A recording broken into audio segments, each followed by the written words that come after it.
আসসালামু আলাইকুম। Hello viewers, welcome জানাচ্ছি নাহিদ সুইস কুকিং রুমে।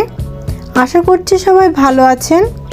আমাদের আজকের রেসিপি শীতকালীন একটা মজাদার দুর্দান্ত স্বাদের একটা তরকারি, সেটা হচ্ছে আলু টমেটো দিয়ে ডিমের ঝোল। তো টক মিষ্টি এই ঝালটা তরকারিটা আমাদের সকলের খুব প্রিয়, আমরা শীতের সময়টা খেয়ে থাকি। তো চলুন একবার ট্রাই করি যে আমি কীভাবে রান্না করি।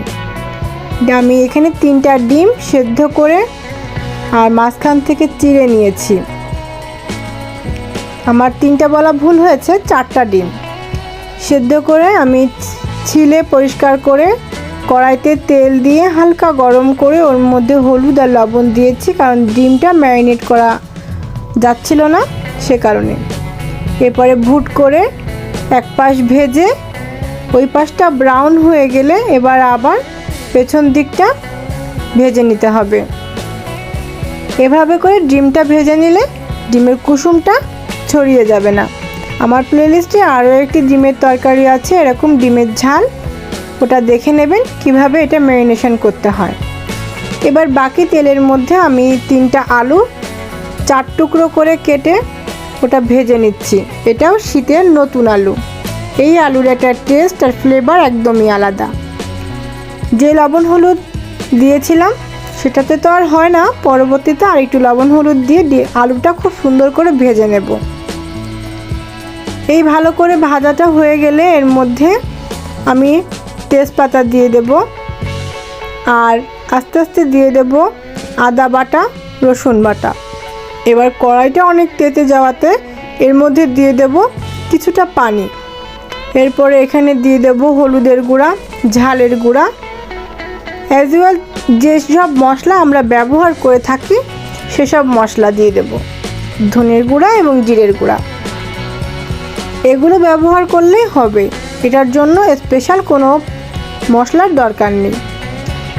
এরপরে ভালো করে কষিয়ে এখানে পানি দিয়ে দেব, দিয়ে ঢেকে দেব বলক উঠে আসার জন্য। বলক উঠবে, সেই সাথে আলুও 80% সিদ্ধ হয়ে যাবে। পানির বলকটা উঠে গেলে এখানে আমি বড় সাইজের 3টা টমেটো, প্রত্যেকটা টমেটো 4 থেকে 6 টুকরা করে কেটে আমি এর মধ্যে দিয়ে দিয়েছি।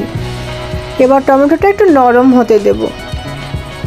টমেটো যখন নরম হয়ে যাবে আর দেখা যাচ্ছে যে ঝোলটা টকবক করে ফুটছে, তখন আমরা এর মধ্যে ডিমগুলো দিয়ে দেব।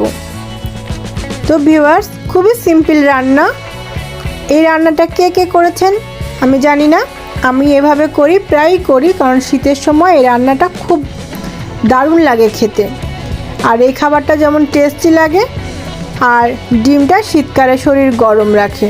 সো এই রান্নাটা আমার মনে হয় কম বেশি সবার ঘরে খুব ঘন ঘনই হয়ে থাকে আর অনেক টেস্টি এই খাবারটা। যদি ভালো লেগে থাকে তবে লাইক, কমেন্ট, সাবস্ক্রাইব করতে ভুলবেন না। নিয়মিত আপডেট পেতে বেল আইকনে ক্লিক করবেন। আর আমার রান্নাগুলো কেমন লাগে জানাতে ভুলবেন না। আমি জানি যে রান্না সবাই একই রকম করে করে, কিন্তু কারো কারো রান্নার মধ্যে একটু পার্থক্য থাকে।